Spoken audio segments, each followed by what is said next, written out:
Hello बच्चों, आज हम करने वाले हैं यूज़ ऑफ हैज़। हैज़ का इस्तेमाल हम करते हैं दो तरह से। पहला ये होता है कि जब हम किसी वस्तु को बोलते हैं या अपने पास होने के लिए बताते हैं के लिए हम हैव का यूज़ करते हैं। सेकंड यूज़ होता है जब हम प्रेजेंट परफेक्ट टेंस में उसका यूज़ करते हैं, तब हम काम को परफेक्ट यानी पूरा होने के लिए बताते हैं। ठीक है, इसमें हम हैज़ के साथ वर्ब की थर्ड फॉर्म लगाते हैं। हैज़ के साथ जब वर्ब की थर्ड फॉर्म लगाई जाती है तो इसका मतलब यह है कि प्रेजेंट में काम पूरा हो चुका है। जैसे मैं पेन खरीद चुकी हूँ, ठीक है, तो इसका मतलब काम प्रेजेंट में पूरा हो चुका है। फॉर एग्ज़ाम्पल, आप यहाँ देखेंगे पोजेशन के एग्जाम्पल। जैसे यहाँ पे लिखा है आई हैव अ पेन, मेरे पास पेन है। I don't have a pen, for negative I don't have a pen, तब हम नेगेटिव के लिए मेरे पास पेन नहीं है तो हम डोंट का इस्तेमाल कर रहे हैं। He has a car, he doesn't have a car, जब मैंने यहाँ पे डज लगा दिया क्योंकि ही शी इट एंड एम के साथ SEIS लगाया जाता है प्रेजेंट टेंस में, तो he does not have a car, तो मैं यहाँ पे हैज़ नहीं लगाऊंगी, फिर मैं यहाँ पे हैव ही लगाऊंगी बिकॉज मैंने यहाँ पर ही के लिए जो SEIS लगाया जाता है वो मैंने यूज़ कर लिया है। तो he does not have a car. He has it, he does not have it. He has a doll, he doesn't have a doll. ठीक है, तो प्रेजेंट में आपको मैंने सिंपल भी बता दिया और नेगेटिव भी बता दिया। और इसमें प्रेजेंट परफेक्ट टेंस में हम क्या करते हैं, I have bought a pen, मैंने एक पेन खरीद लिया है। अब इसको कैसे बोलेंगे कि मैंने पेन नहीं खरीद लिया है, तो I have not bought a pen. He has bought a car, he has not bought a car.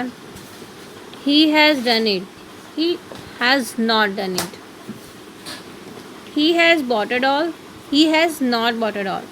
तो सिंपल और नेगेटिव के लिए इसमें सिर्फ नॉट लगाते हैं और इसमें आप डू नॉट या डज नॉट लगाएंगे और यहाँ पर हैव ही रहेगा नेगेटिव में भी, और सिंपल में यहाँ पे हैज़ है और यहाँ पर हैव है, यहाँ पे हैज़ है, यहाँ पे हैव है। ठीक है, तो ये चेंजेस आते हैं बट इसमें इस टेंस में नहीं आते। नेगेटिव और सिंपल में दोनों में सेम ही रहता है जो नाउन के साथ लगता है।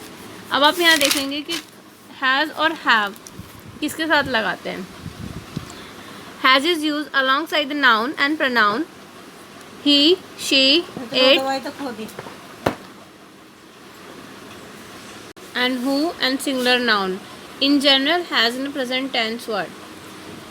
हैज़ का use he, she, it, any, name, who के साथ किया जाता है जब सिंगुलर प्रोनाउन या नाउन होता है। जनरली हैज़ का यूज़ प्रेजेंट टेंस के लिए ही किया जाता है। Have is use alongside the pronoun they and plural noun. Generally have is use present word, means you का हैव का इस्तेमाल आई, यू, वी, दे और बहुवचन नाउन के लिए किया जाता है और आमतौर पर ये प्रेजेंट टेंस का वर्ड है, इसलिए हम दोनों को हैज़ और हैव को प्रेजेंट में यूज़ करते हैं। इसकी कुछ एक्सेप्शंस हैं। एक्सेप्शन मतलब अपवाद, मतलब कि हैज़ और हैव का यूज़ अपोजिट तरीके से भी किया जा सकता है।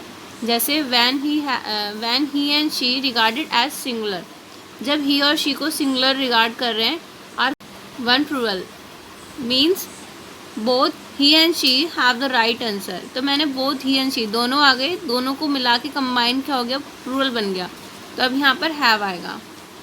When a question is asked, जब क्वेश्चन पूछा जाता है। Does he have the football, अब यहाँ पे मैंने डज लिखा है, ही के साथ डज आ गया तो यहाँ पे मुझे हैज़ लिखने की ज़रूरत नहीं, यहाँ पे फिर मैं हैव लिखूँगी, तो does he have the football.